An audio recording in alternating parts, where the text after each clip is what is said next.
There is absolutely no reason, there just is no reason why you should not be doing and incorporating alternative fuels into your fleet.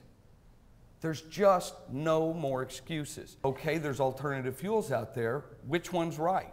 Where do I go? If you're in charge of a fleet, the absolute worst thing you can do is to stake your job, your reputation, your pension on a fuel that in just a few years proves to be the absolute wrong thing to do. The first thing I want you to understand is this. The biggest mistake that you can make today and the biggest mistake you can make tomorrow is to approach alternative fuels by yourself.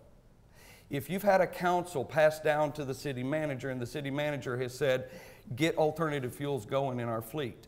If you've had upper management saying, you know, I heard CNG is really, really cheap. We ought to be doing CNG.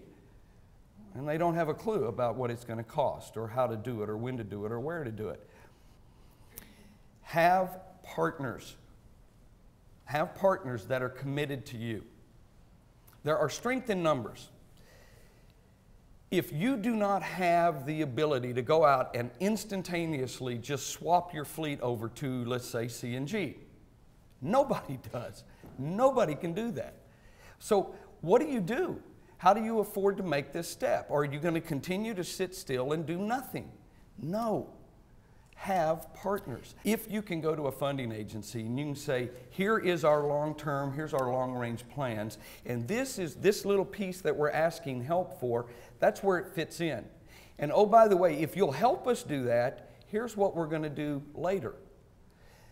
You know, what you're giving them then is a picture of an actual program. You're giving them something that they can now invest in.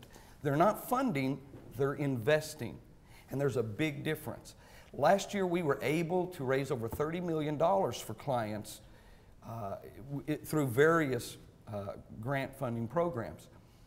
And every single one of those, the reason why we were so successful and the reason why we remain successful is every single one of those involve a program and there is a plan. It's not just give me money so I can buy trash trucks.